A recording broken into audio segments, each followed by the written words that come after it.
Random House Audio presents The Handmaid and the Carpenter. This is Elizabeth Berg. To Marion Jean Hoff.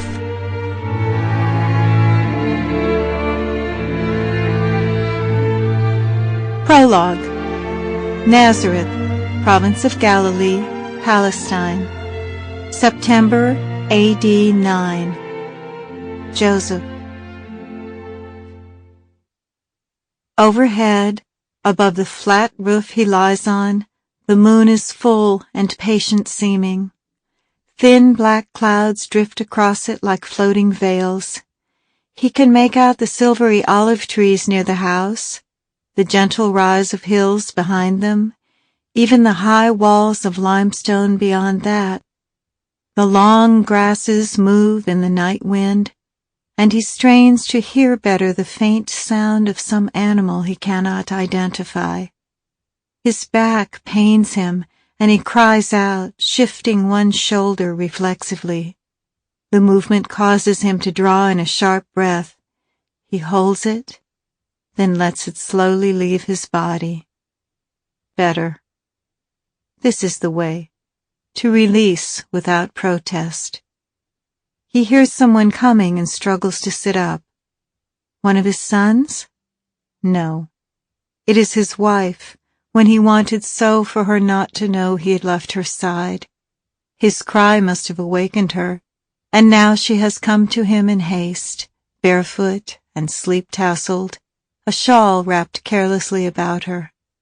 She sits beside him. Why are you come here again?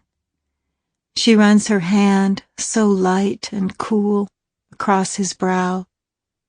You must stay in the house and save your strength. He takes her hand and lays it over his chest, and she smiles her slow smile.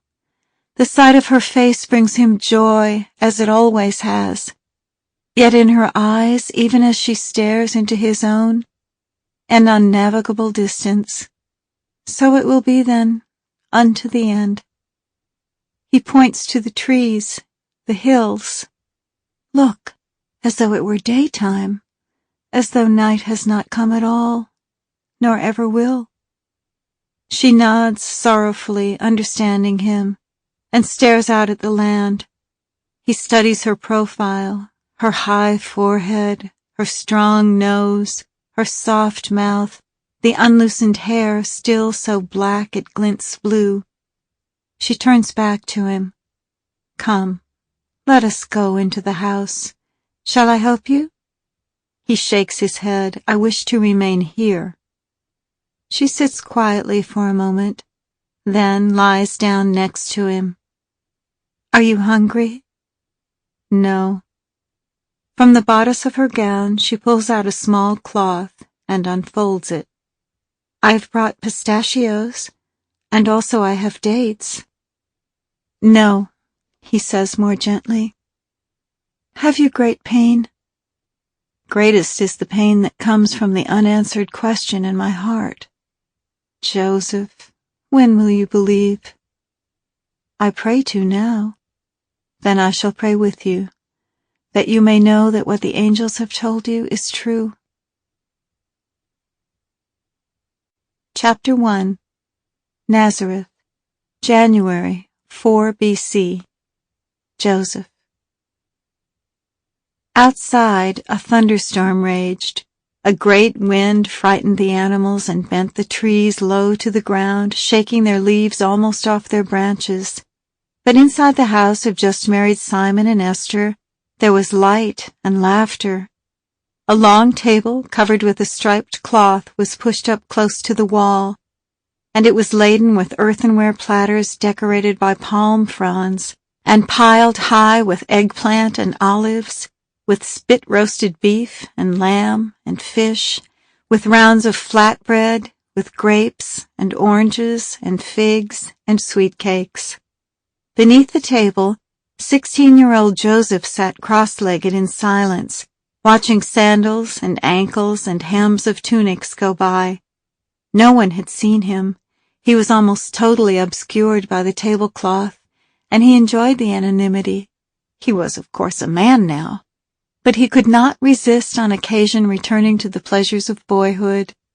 This was one such pleasure, to sit hidden and watch the elders as they drank ever more wine and acted ever more foolish. In the corner, he saw old Samuel weaving as he stood with his feet far apart, trying to focus on the face before him. Wine had sloshed from his wooden cup to dribble down his mantle.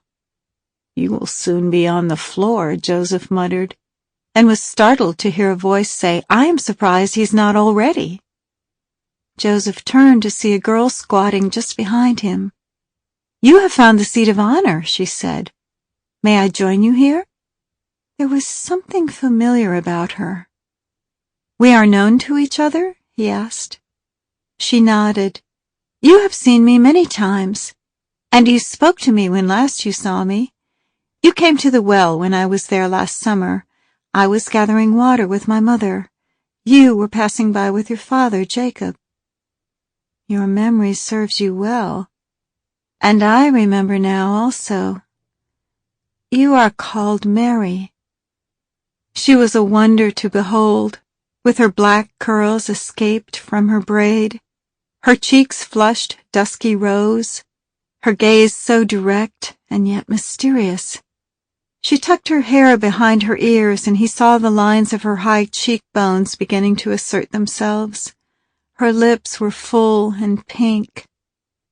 He was suddenly dry-mouthed, his heart knocking about in his chest like a caged animal wild to be released.